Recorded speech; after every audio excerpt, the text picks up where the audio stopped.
Преку нашата дипломатска и конзуларна мрежа ќе се врши засилено, аргументирано представување на нашите позиции и реформски резултати пред европските партнери. Ова го најави шефот на македонската дипломатија Тимчо Муцунски, кој повторно ќе го активира Советот на амбасадорите. Неговата прва средба ќе се одржи деновиве во Скопје, на која ќе учествува и вице-премиерот на Чешката република Петар Мацинг, кој од утре е во официјална посета на земјава.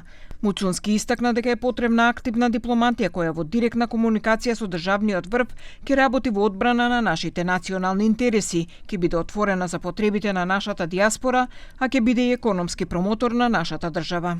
Европската интеграција останува еден од нашите централни стратешки приоритети. Нашата дипломатска мрежа има задача јасно и аргументирано да ги представува нашите позиции и реформски резултати пред европските партнери.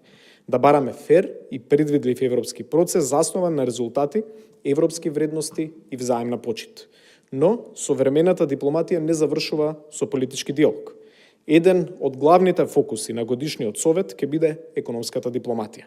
Во однос на евроинтегративниот пат, за кој пред известно време беше речено дека се водат тајни разговори, Муцунски вели дека такво нешто не рекол, туку дека постојат контакти и диалог со Бугарија и со европските институции во изнаоѓање на решение. Имаме диалог со сите засегнати страни во овој процес. Ние, суштинската, кој што го водиме тој диалог, со земите членки на Европската унија, со институциите на Европската унија, кои што се насочени кон изнаоѓање на решение во рамките на тие позиции кои што владата ги има представено пред јавноста, штитејќи ги националните интереси, но секогаш разбирајќи дека е потребно во наш интерес да се најде некое одржливо и праведно решение. Иако Муцунски негира дека се водат тајни разговори, неодамна евроамбасадорот Михалис Рокас, нарекувајќи ги зад радарот, рече дека постојат преговори далеку од јавноста во изнаоѓање решение за надминување на отворените прашања за европскиот пат на земјава.